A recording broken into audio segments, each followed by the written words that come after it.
Welcome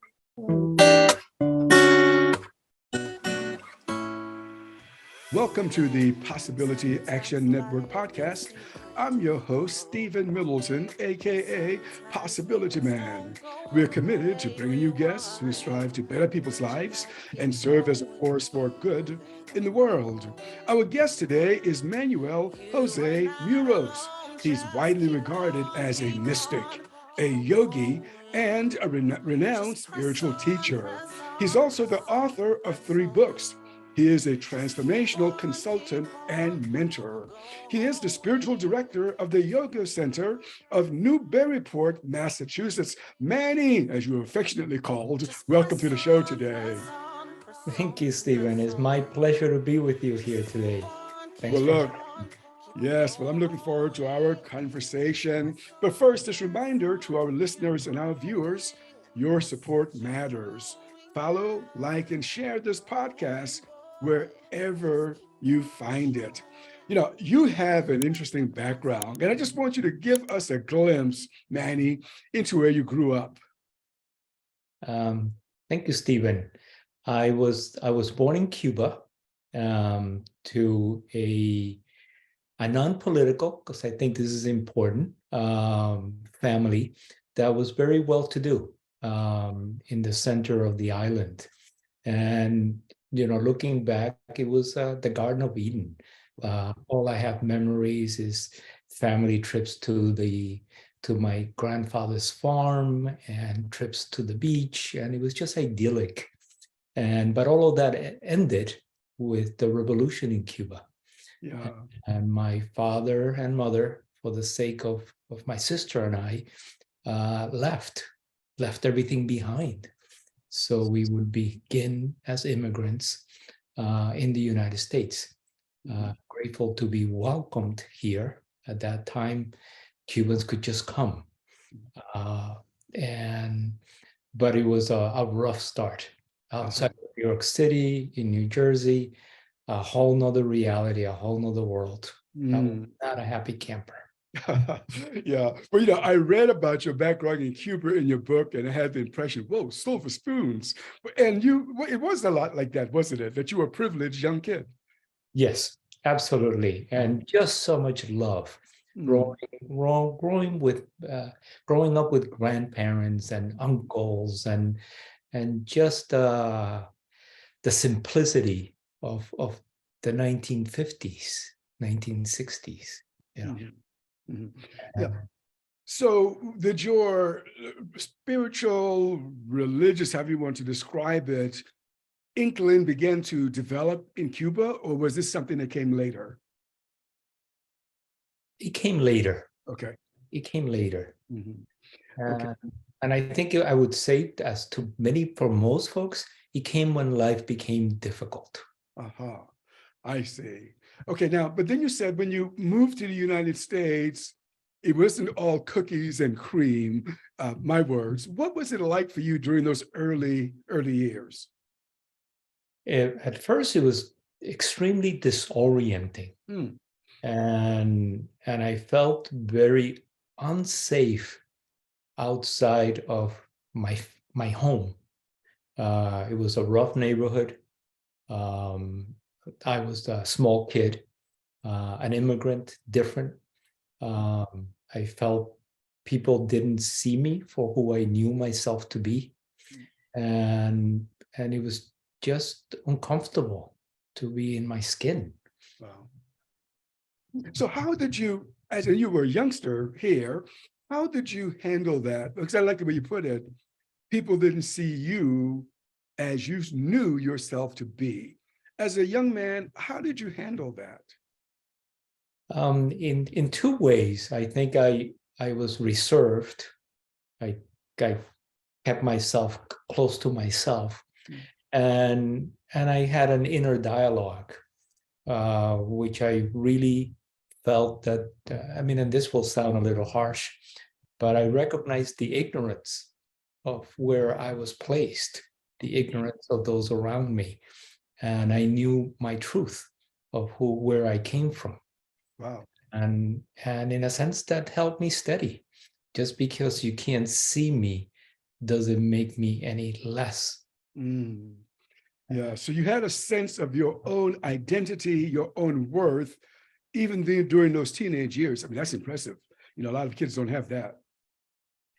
But I also felt trapped, Stephen. Uh, It's the other side of it.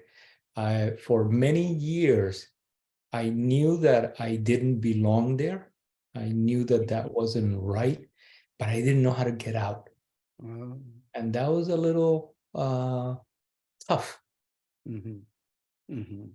Yeah. In one of your books, you also mentioned asserting yourself. You know, you were being bullied or something like that. And once you asserted yourself, things began. Can you tell us about that? Do you recall that from your childhood, from your youth? Yeah, I completely recalled being picked on for absolutely no reason. I Mm, was like, I'm not even looking at you. I'm not talking to you. You're invisible to me. Why are you talking to me? And why are you picking on me? And and and the more timid I was, the more that would happen. And then I realized that getting into a fight didn't hurt that much. huh. The Okay. scrape, the scrapes would just heal. Yeah. And if I can actually inflict some damage on them, I became less of an enjoyable target. And that happened several times. Yeah. And then the last time, which was, I mean, like I said, for that time period, it was rough. I had a kid pull a knife on me Mm, after school, and that was actually my last fight. It was garbage day, thank God, and there were empty trash barrels, and I was able to pick up a metal trash barrel and put it between me and the kid and the knife, mm, and he fell backwards, and mm. I just used the trash can on him.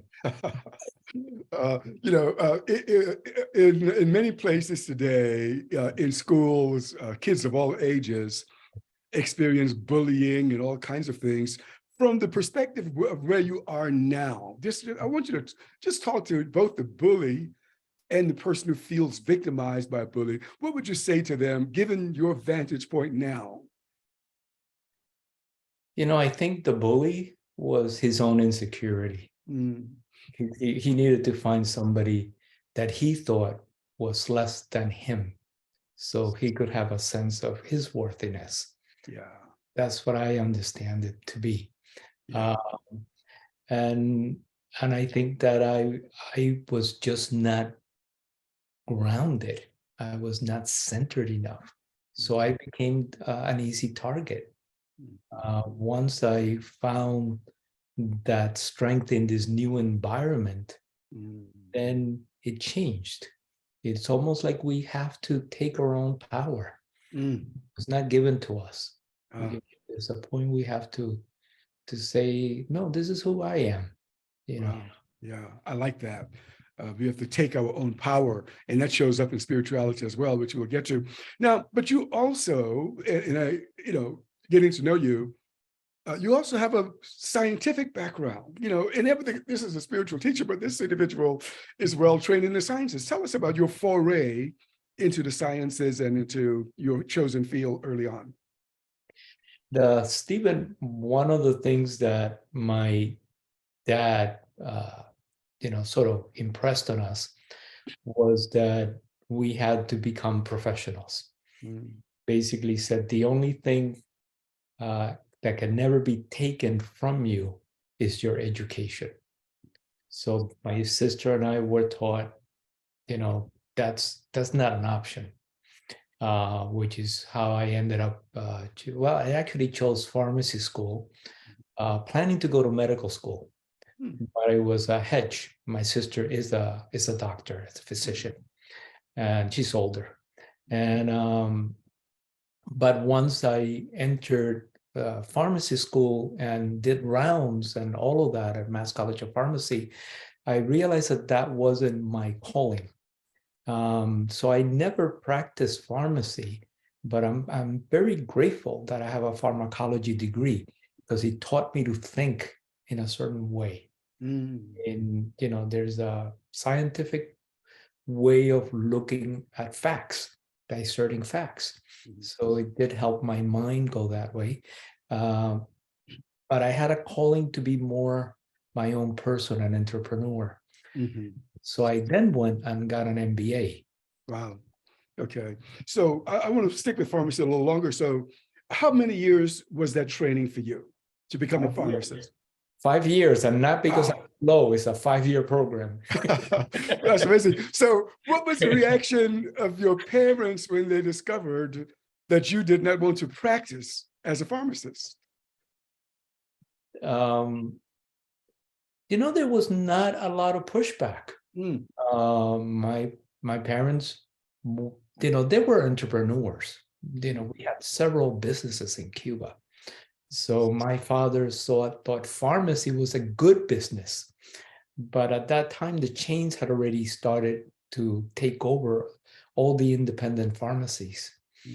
And I think as in his mind, as long as you make money and you regain the position we had, the position you were born into, you're fine. That was really what was important. Yeah, that's great. Well, you got some great parents. So, but did you have any internal struggle? That's 5 years. 5 years. Did you have any internal agony over that? It didn't fit. My only agony was that I made the wrong choice to start. And I knew that about 3 years in, but there wasn't a better choice than complete and get my bachelor's. Now it's a doctorate. Now I graduated with a doctorate in pharmacy. At that time, you graduated with a 5-year bachelor. Yeah, got you. Yeah. Okay. So now, so you're not going to be a pharmacist. You decided on a business. What kinds of businesses appealed to you? You've already gotten your MBA, right? You've got your MBA. What appealed to you? What did you get into? That was another misalignment. Because what appealed to me was making money. What you're taught in business is that it's a machinery where you add value, and your profits is in adding value in the mechanism. So that I was constantly looking to see what was a good machinery to manage and own. And it led me into actually my first business. I was still in college. I was actually in my undergrad, and I had a good friend who was from Puerto Rico, and we started in bringing in tractor trailer full of tropical plants to sell in the Boston market. And it was crazy. I mean, we're going back to when did I graduate? To the late 70s, 80s. And all of a sudden, we're making $10,000 a month. Wow. We brought one of those tractor trailers in. And that's when I was clear for me that I was making more money than my pharmacy professors. Yeah, I got it. Wow. So you, as a businessman, then you were successful. You were making good money. Yes. Yes. Yeah. So, but you didn't stay in that particular path as that type of entrepreneur. How do you explain this shift, this new direction that you began to pursue? So, Stephen, I had a transportation business. Oh, that was very separate. That was successful, and then I decided that I wanted to. That was beginning to have too many headaches. I had 40 employees, 20 somewhat vans running around Boston, getting into accidents, and I was like, this is not a business that I want to hold on to. And I had an opportunity to get into a development of a parcel of land in Boston, to create basically take one of the parcels and invest it heavily into this new business, and sold the other business. And this one really didn't work. Mm. So what got me into the spiritual part was that for the first time, I failed. Mm. For the first time, it didn't work. Mhm. And I had built an expensive lifestyle, and I intellectually couldn't figure out how to turn that around. Mm. How did it make you feel? What were you? Do you recall how you felt at that time? Once again, completely overwhelmed. And obviously that's when my spirituality really deepened, because there was just a lot of prayer, asking Mhm. for guidance. Yeah. So as a teacher today, and I'm just going to stay with this early part, but as a teacher today, when you talk about adversity with your students, you know what adversity you experienced that yourself. Completely. Mhm. And I do feel that dark night of the soul, as we call it, Yeah. that is the biggest doorway into opening up. Mhm. Because if you're happy with your life, if everything is going fine, you don't have as much of a need to in a sense break out into a whole new life, a whole nother way of being. Mhm. That transformation, the desire for transformation is not as strong as it needs to be. Mhm. I Mhm. would say it that way. Yeah. So what, because you were on this trajectory in business, you've made good money, you've had a lot of successes. How did your, friends, people who were around you react to this person who began to look in a different direction? Were they thinking, weirdo? Yeah. Well, it was a whole combination. At Mm. first, I realized that I I had the wrong impression that in order to be valued, I had to be successful. I had to be wealthy.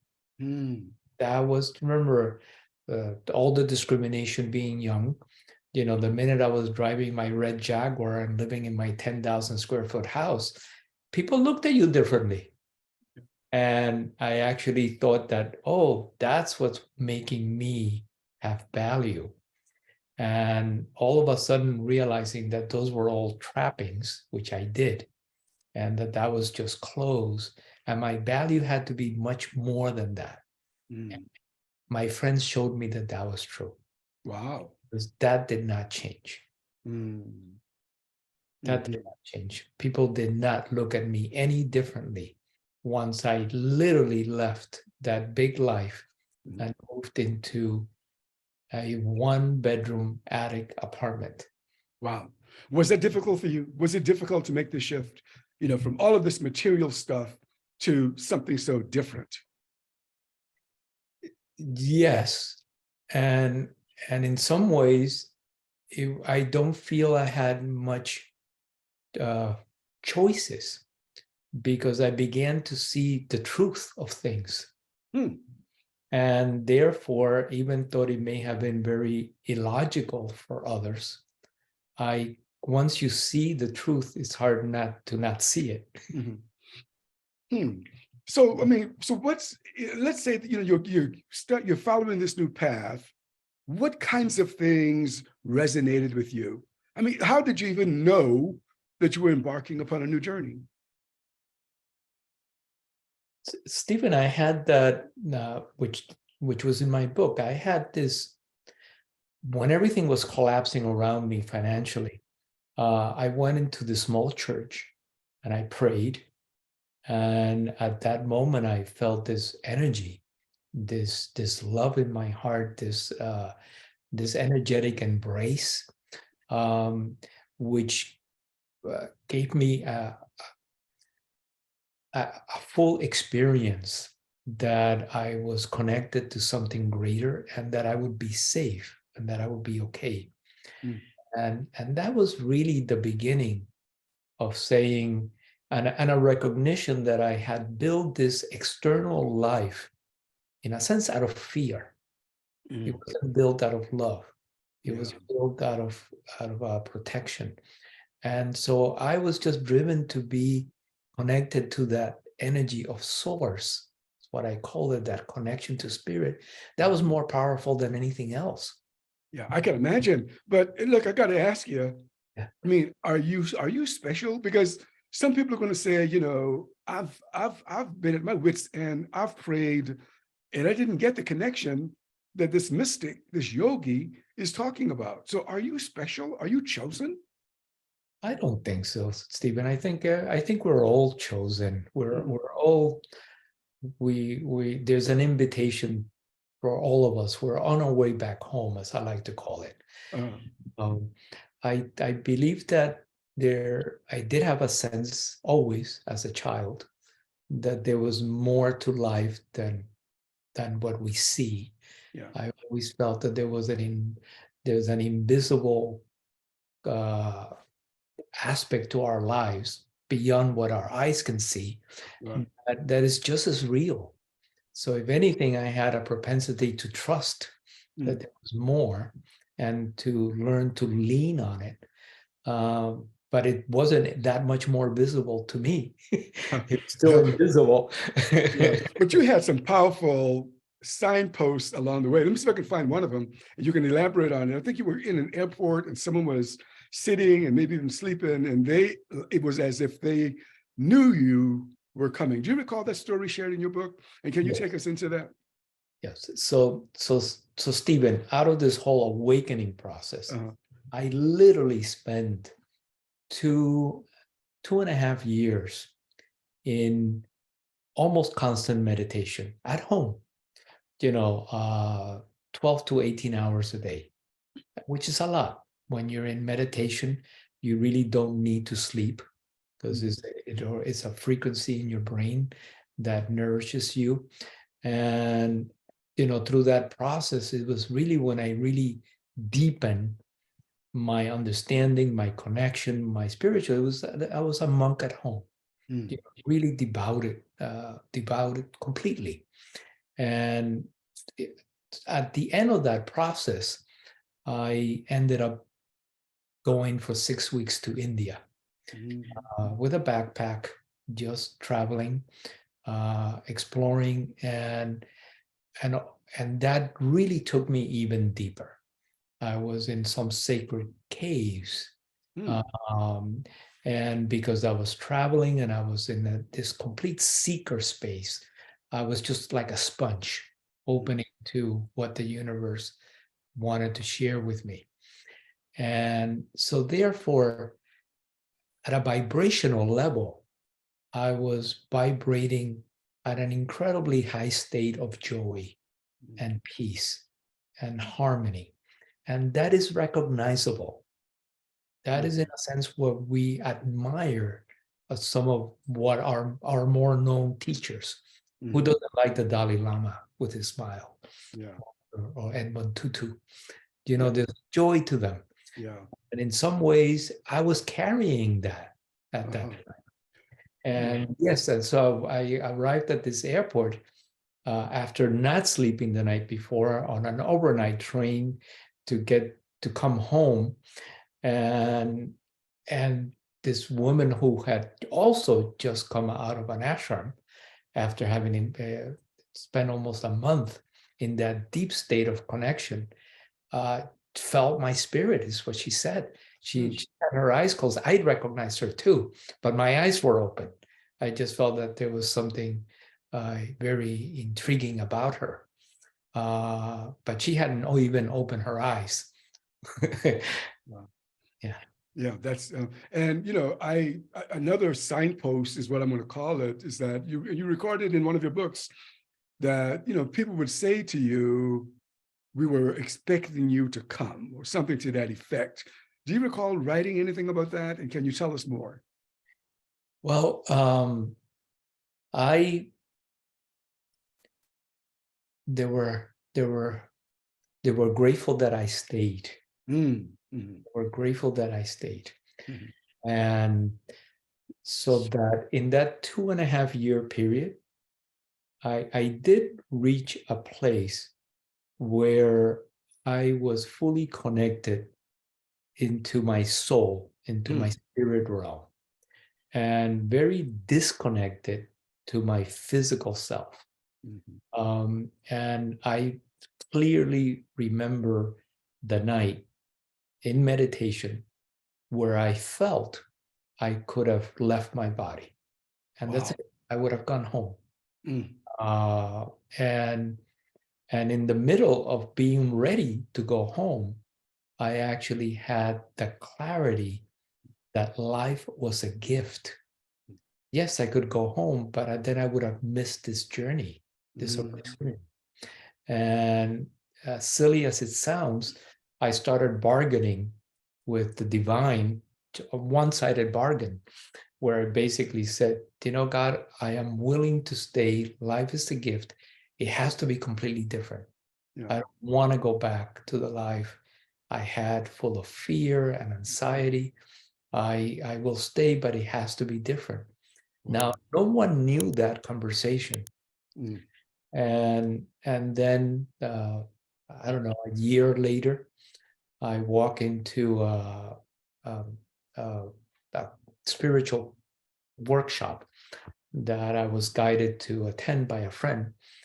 And it was a number of mystics. The person that was leading it was Steve Rother, person to do a live channel at the United Nations. And I knew no one other than my friend. We went together. He knew no one, and walked in, and this man comes over that I later found out it was Steve Rother. And he whispered in my ear, "Thank you for staying." Wow. And that just dropped tears. It's like no one knew that. And then a couple of other people in that same gathering said those same words on their own. Yeah, well, there's surely some mystical things going on here. Maybe it's a good time to try to come to terms with, because when I introduced you, I mentioned, and you are widely known as a mystic and yogi. So what is that? What's a mystic? And how does this connect to your experiences up to this point? Well, I chose to, mystic to me is a powerful word. And I was shy about actually putting that label on. Scientifically, which is the one I'm more comfortable with, definition of a mystic is someone that's actually understands non-physical reality, the metaphysical world. Yes, I do understand that. That's what makes me a mystic. That's what I've been studying for 25, 30 years. Right. Non-physical reality. I mean, you could put gravity as that. You can't see gravity. You can put psychology into that. You really don't see how the mind works, but you can certainly understand it. And I really look at our connection to God, to source. How does that really function? Right. So that's my mystic side. Okay. And my yogic side was that when I had these experiences, what people would call mystical experiences, it was only the teachers of the East that had documented what I was experiencing, that had a path, that had a way to understand this. So those were where my deeper teachings took me. So that, and the understanding that as a yogi, you are not just a scholar. A scholar understands something. A yogi is meant to be a scholar that then makes the teachings come alive in them. For me, that's the difference. Yeah. You have to live your truth. Right. I like it. I like it. Were you ever intimidated?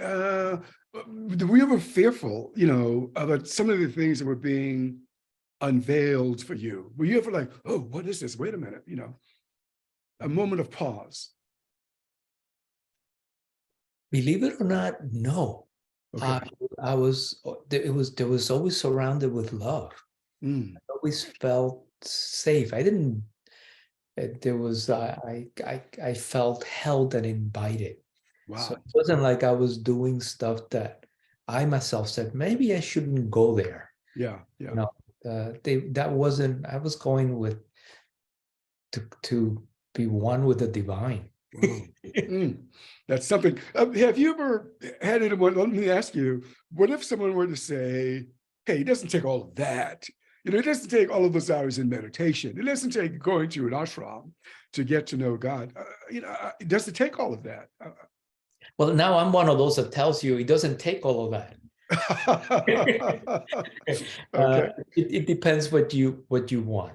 And Mm, I think as a teacher, I've come to realize that most of us really just need to gain a sense of peace and tranquility, and that's where it begins. yeah. And so they're very simple practices that can improve your life by 70-80%.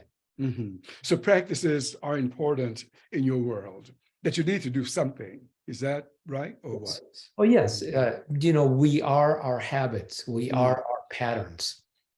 So recognizing that there is a lifestyle yeah. that comes in order to become, this person that's connected to their deeper self. Mhm. Okay. Uh, Yeah. In that regard, who were and are some of your mentors? And I'm very curious about whether your spiritual mentors have changed over the decades. they've completely changed Mm, over time. Um, as I've never really had a teacher or a program that lasted more than a couple of years. And they usually get translated into what resonates true for me. mhm. So my true beginning awakening was actually from a book called A Course in Miracles, Oh, yeah. which is Christian based. Mhm. And those on the mystic side believed it was channeled by Jesus Christ. Wow. And basically the message was I was there 2,000 years ago, and my message was totally been diluted over time. Mm, This is what I said. okay. This is what I'd like you to do. And Mhm. it's all about meditation.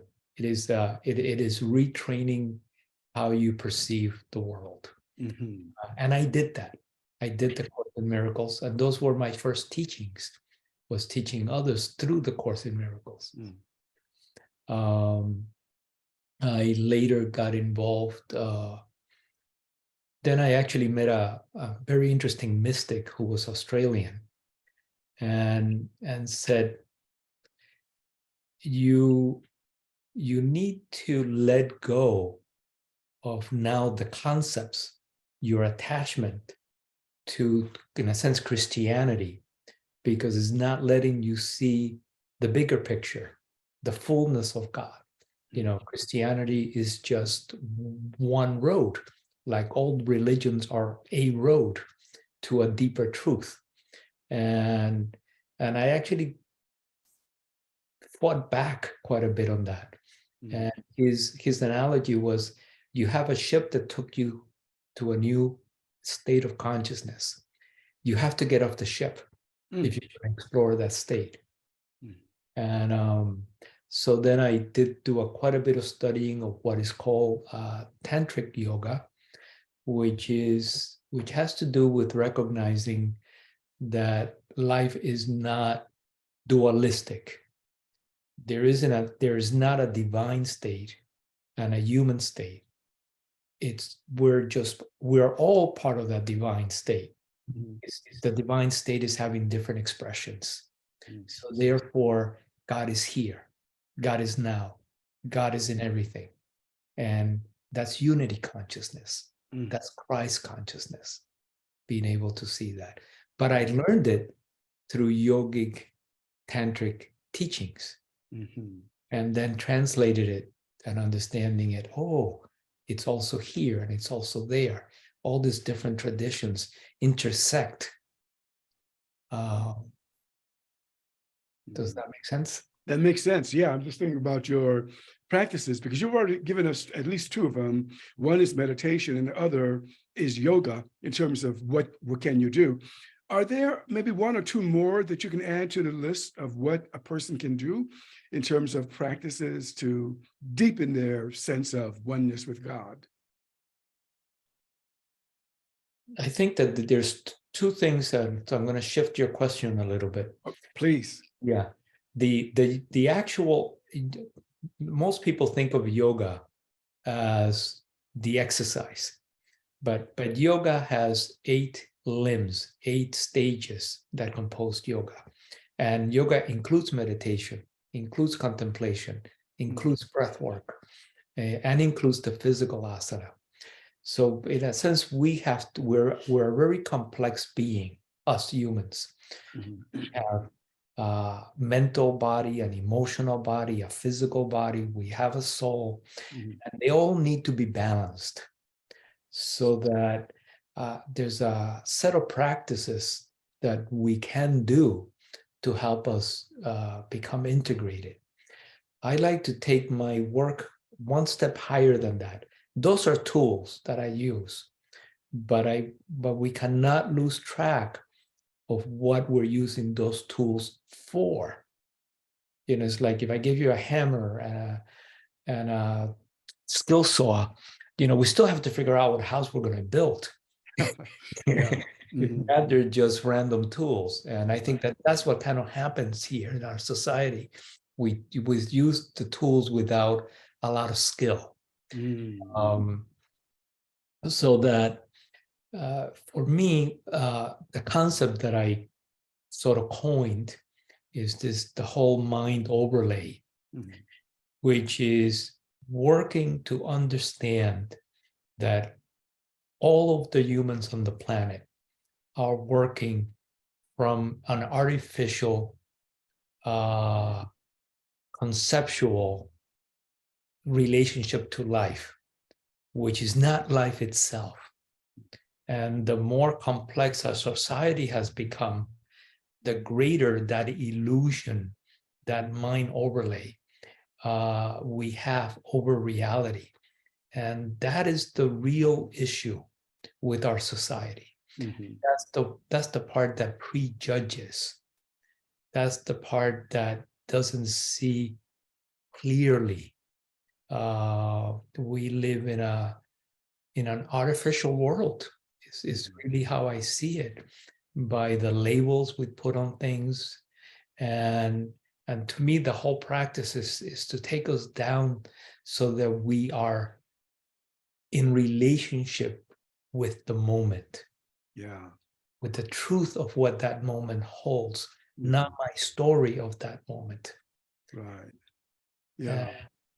I want to come back to the mind overlay, one of your books, when we talk more about the books, but I want to look now at you as, I want to use the word practitioner. I know you're a consultant, you're a mentor, and we all know what those words mean, but there is a modifier that you use, like it's transformational consultant. And I want you to hear about what you mean by that when you use that label, transformational consultant, transformational mentor.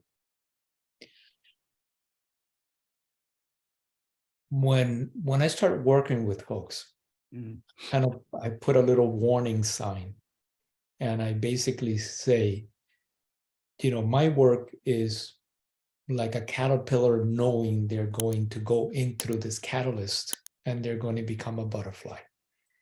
You have to be willing to let go of a lot of things in your life so that you can find your true essence.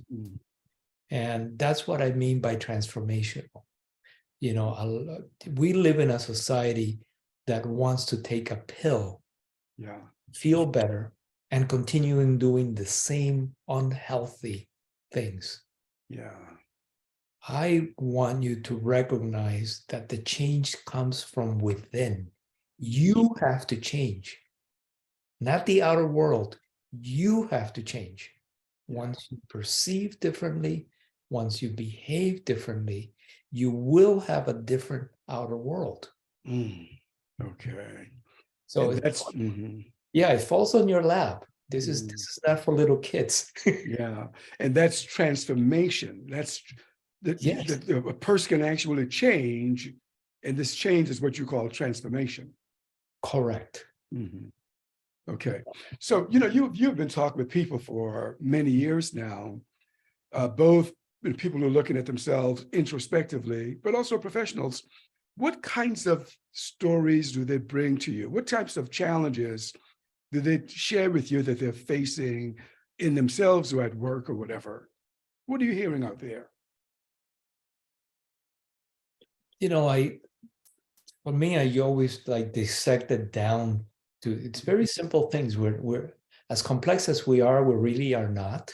Mm, You know, there's a lot of lack of self-worth mm, with guides, which creates a lot of inappropriate relationships to life yeah.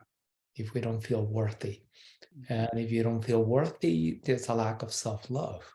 Mm. There's a I just see at all, it doesn't matter which level of society, there is a misalignment because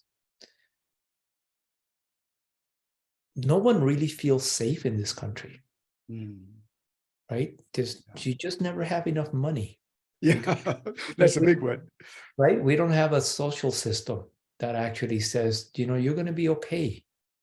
So it is a society that's driven by a deep fear, a deep insecurity, and then we take action based on that reality. So that a lot of my work is to teach people to feel that this is a good world. The universe is actually supporting us. Mm. Stop doing dumb things out Yeah, of fear, yeah. and do things out of love, do things out of kindness, do things out of joy. Mm. You have to feel safe in order to make that transition. Yeah. Gosh, you've hit some big ones like self-worth. I mean, how do because what I hear you say is that, look, you're worthy. You can start there, but a person feels that they, That aren't. How do you get a person to come to see what you see about their worth? Well, we talk about what I call intrinsic value, Mm, and that you were born with. mm, Every human has an intrinsic value. You are an aspect of the divine. You're an aspect of creation. mm. Don't let culture or others take away your intrinsic value. Yeah, And as we discussed, I learned that in New Jersey. yeah, yeah. So look, I got to ask you this because there are some people, especially as we get older. Let's say you're 70, or whatever, you've lived a long time, and then you meet some people that you knew like 50 years ago, and they're speaking to you as if you were the same person you were. How do you get someone to grow out of that? To kind of see the look, hopefully it wasn't murder, but to see that you weren't the person you were 50 years ago. How do you get someone to grow out of seeing themselves like they were back then? It's interesting, Stephen. You're really talking about that's sort of the metaphysics aspects of it, Uh-huh. because we are a creature of patterns. Mm, We are a creature of beliefs and patterns. mm, The world is so vast, but we only see the reality we believe in. mhm, That's why a lot of my work is actually uh, showing folks that there is a whole nother reality you were not taught, mm. wasn't taught in school. Yeah. And we can do practices that will help you feel that, so that Wow. you know that is true. Yeah. And once you have that, then you all of a sudden your box just gets bigger. of Mm. what you can perceive, and then a little bigger of what you can perceive. And that's the transformational part of it too. So yes, we do meet folks that have not expanded their box. Yeah, yeah, yeah. I know what you mean. Yeah. So They're look, yeah, you've written some beautiful books with some jewels in each one of them, and I just want to go one by one just to let you talk about them. But let me, the other side of me was your first in 2018. Hey, you used, and there's so many jewels in there, as I said, but a couple of things caught me. One was divine energy. I would love for you to elaborate on that. And then I think there was a chapter that you entitled "It's Our Choice." And I'm thinking, whoa, I mean, it's my choice. Can you give us some insights into that and whatever else you want to say about that book?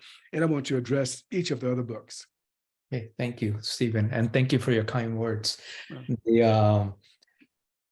So the other side of me, which I found is interesting, I was actually it was written at a time in my life where I was feeling a little bit without direction. Mm.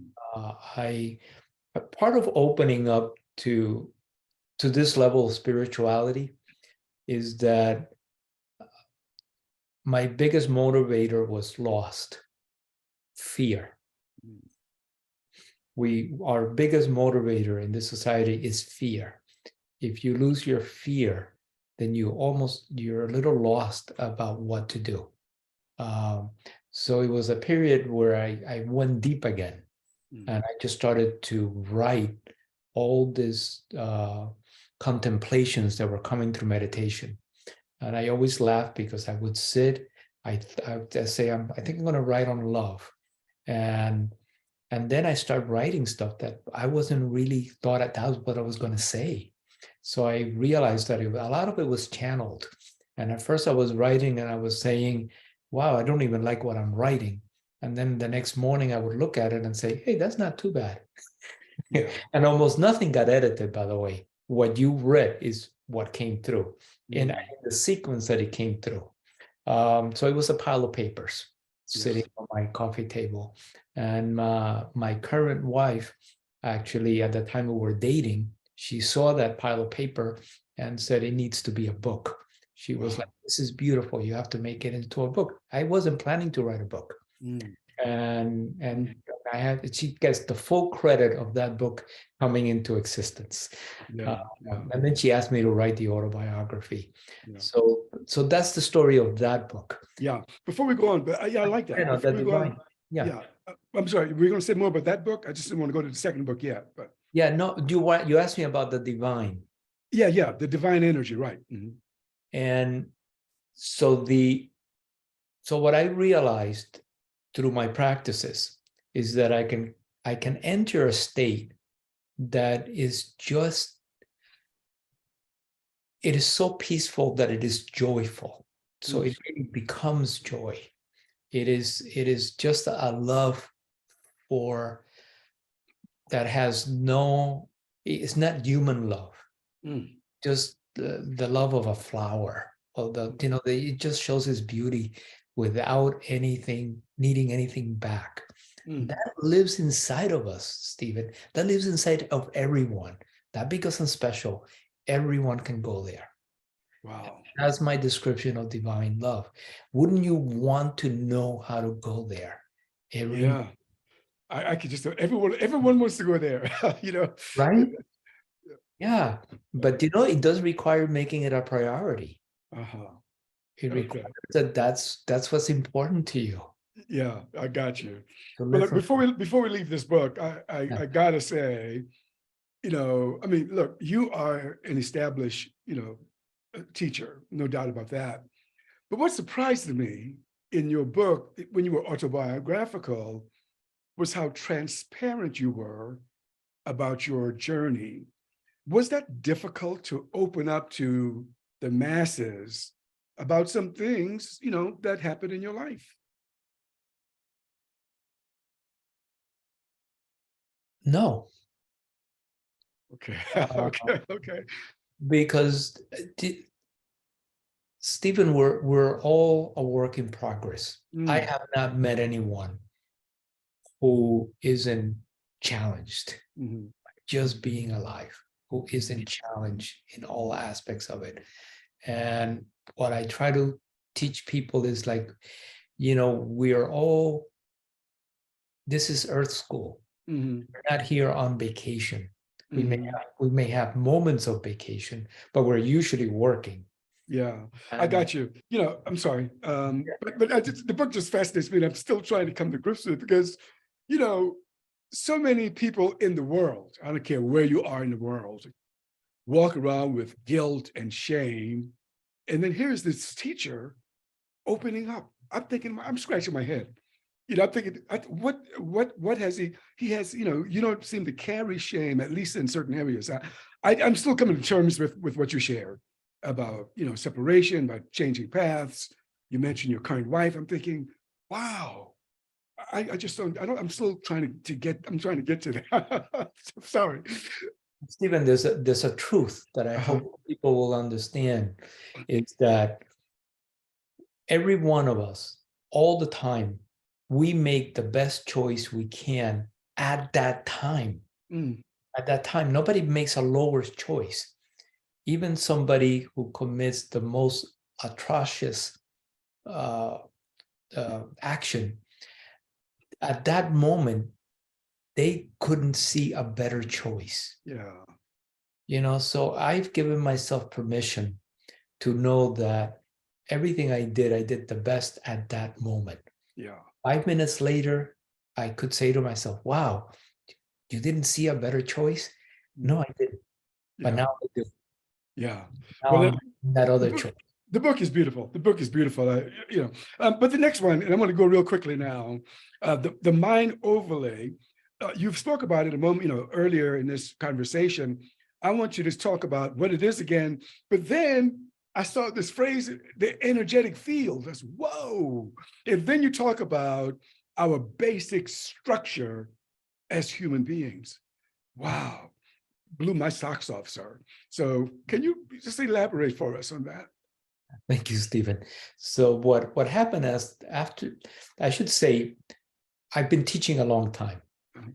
And many friends at the beginning used to say, well, they started recording my classes because it was like, wow, this was perfect, but there's nothing left. Mhm. So I really started to get the idea that it would be nice to grab onto some of what happens in the transaction in the moment. So that was part of the first book. I was just grabbing concepts. So when that book came out, and again, it's I have a beautiful spiritual community. It's small. Mm, Um, they they said, Manny, can you tell us how to get there? Can you mm, be more succinct? And so this one was very intentional.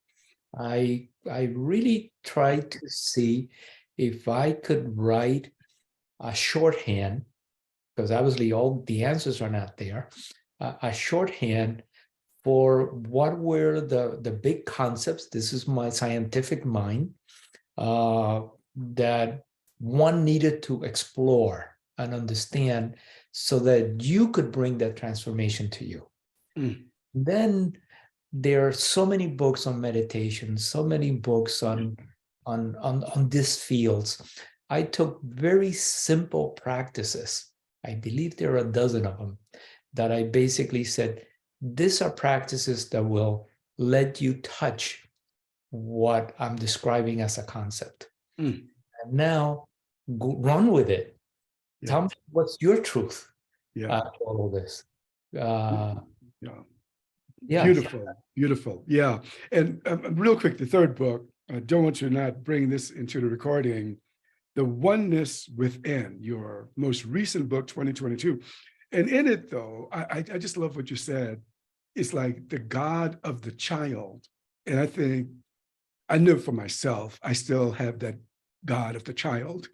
So could you talk about that, our relationship to God, the God of the child, and what else is available for us? yes, I believe that. Well, this is what our religions sort of teach us because Mm, it's a good start. I mean, mm, right? And it's that there is a divine force. The universe is not random. There's a good this goodness, and through prayer and through meditation, we can connect to that force.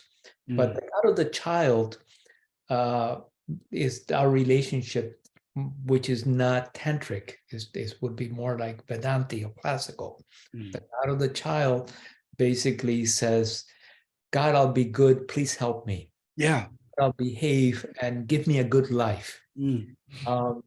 It really it has no empowerment of ourselves as creative beings. So that I basically teach the God of the adult is the one that we recognize that actually the divine lives in us, and we have to align and express the divinity within ourselves. We are the angels in this world. Wow. For each other.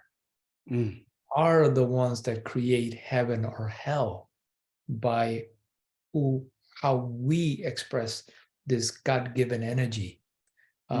So it really drops back into us.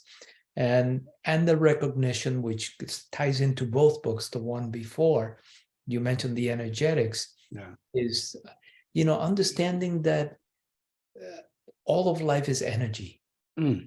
All of life it's energy. It's just states of consciousness. And we are empowered, once we know that, to move through those states of consciousness. And that's how we create or co-create in life. Wow. Beautiful.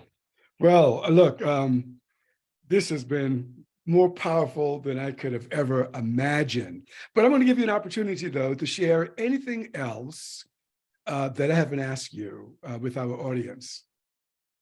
Thank you, Stephen. I would just say that we're living in incredibly challenging times. We've never had so much polarity, and so many of us aware that so many things are not right. And let's look at that as an invitation to make things better. And it starts with ourselves. Yeah. With ourselves, how we show up, how we treat each other, how centered and grounded we can be. And that's what gets me excited to